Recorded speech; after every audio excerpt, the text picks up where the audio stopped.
Famille chrétienne, interview qui va agir comme une sorte d'électrochoc. Sous le titre « École catholique réformée par le haut », l'archevêque d'Avignon appelle en quelque sorte l'enseignement catholique à redevenir pleinement catholique. Samuel Pruvot, bonsoir. Bonsoir. Vous êtes rédacteur en chef actualité de l'hebdomadaire Famille chrétienne. J'imagine que c'est un numéro qui a suscité des réactions. Oui, beaucoup de réactions, et des réactions unanimes en disant « Monseigneur Quatennose peut-être n'a pas la solution miracle, mais il a osé briser un tabou. » Je vous lis juste un mail, on en a reçu plusieurs centaines. « Je veux vous dire ma satisfaction sans partage à la lecture de votre article sur l'enseignement catholique. Enfin, en lettres capitales, point d'exclamation. Nous attendions depuis des décennies maintenant ce diagnostic d'évidence. Que Monseigneur Quatennose soit chaleureusement remercié de dire tout haut et très clairement ce que nous sommes des milliers de catholiques à déplorer. » Alors, des propos qui vont alimenter la chronique, alimenter aussi la controverse, qui vont être salués, on vient de l'entendre par quelques-uns, comme enfin une parole forte, mais qui vont aussi blesser un grand nombre d'acteurs qui estiment donner leur vie jour après jour dans l'éducation catholique. Alors, 18 mois après cette interview, plus d'un an après la publication par Monseigneur Quatennose de sa charte diocésaine de l'enseignement catholique, où en est-on de ce débat et de ce dossier entre identité et ouverture, entre enseignement et évangélisation? Comment se fait l'équilibre et comment se gère aussi ce paradoxe d'un enseignement catholique en plein succès, comme en témoigne la longueur de ses listes d'attente, mais qui est de moins en moins choisi par les parents pour la raison de son caractère catholique. Monseigneur Aumônier, bonsoir. Bonsoir. Merci d'avoir accepté d'être avec nous ce soir. Vous êtes en quelque sorte le délégué des évêques sur ce dossier. En quoi consiste votre rôle ?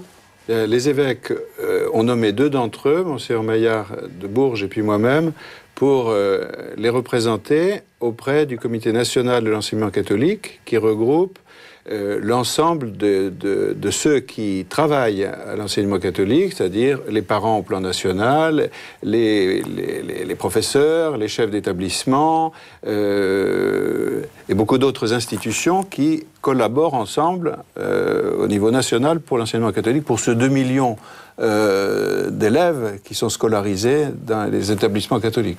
Alors, bien sûr, vous pouvez intervenir au cours de ces 2 heures de débat en direct, quand vous le jugez bon.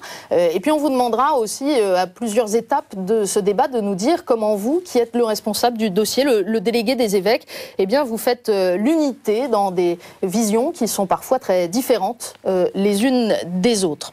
Alors, nous avons plusieurs invités sur ce plateau. Monseigneur Quatennose, qui a en quelque sorte déclenché le tsunami, n'a pas pu être parmi nous ce soir.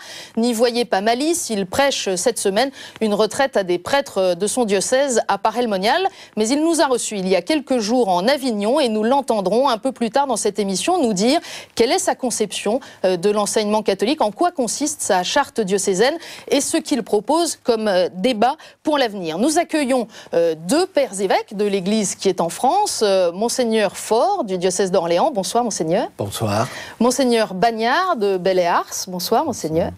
Nous accueillons également Madame Dintrosgas qui est présidente de l'UNAPEL, qui représente les parents. Ce soir, l'UNAPEL, en un mot, c'est 815 000 familles adhérentes, des établissements dans lesquels il y a une association de parents d'élèves qui essaye de permettre aux parents d'être représentés, d'être accueillis, et voilà. Alors c'est l'enseignement libre, c'est donc pas seulement l'enseignement catholique, hein? Non, c'est l'enseignement libre. Nous sommes parents d'élèves de l'enseignement libre. Et puis également avec nous, Monsieur Éric Delabarre, bonsoir. Bonsoir. Vous êtes le secrétaire général de l'enseignement catholique. L'enseignement catholique, combien de divisions ? 2 millions d'élèves, 7 500 établissements, 140 000 enseignants, 90 000 personnels salariés des établissements. Oui, donc ça représente une grosse masse. Par rapport à l'ensemble des élèves en France, c'est une proportion importante ? Ça représente environ 18% des effectifs scolarisés, un peu moins en primaire, environ 13,5%, un peu plus en secondaire, 20-22%, avec des pointes dans l'enseignement technique et professionnel, et surtout dans l'enseignement agricole, où l'enseignement catholique scolarise environ 50% des élèves. Merci pour ces précisions. Avec nous également pour nous aider à préciser les questions, à aborder certains points particuliers. Nous accueillons 6 témoins qui interviendront en raison de l'expertise singulière qui est la leur. Parmi ces témoins, Anne Coffinier, bonsoir. Bonsoir. Alors, vous êtes présidente de l'association Créez votre école. De quoi s'agit-il ? Alors, l'association Créer son école est une association qui accompagne les personnes qui ont un projet de création d'école, que ce soit des professeurs, des directeurs d'école ou des parents. Ce peuvent tout à fait être des professeurs du public, du privé, qui décident que dans une structure plus petite, plus humaine, on peut probablement mieux faire son métier d'enseignant et d'éducateur. On en parlera tout à l'heure. À côté de vous, Gilbert Sibieux, vous êtes le président de Famille, École, Éducation. Alors, même question, de quoi s'agit-il ? Il s'agit d'une association qui s'est donnée pour but, d'une part, d'améliorer quelque chose en enseignement, avec 3 axes prioritaires.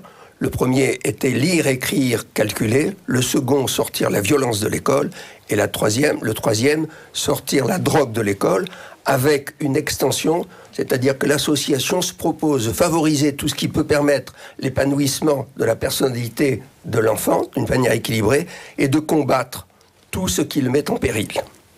Nous avons créé un site Lire-Écrire qui a connu un grand succès, qui actuellement a un grand nombre de visiteurs chaque mois. C'était 50 000 visiteurs par mois en septembre.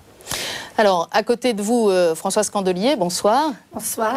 Vous êtes enseignante et membre des réseaux SLEC, justement. Oui. Alors, dites-nous ce que c'est. Je suis institutrice dans une école publique dans le Nord, à Ronques.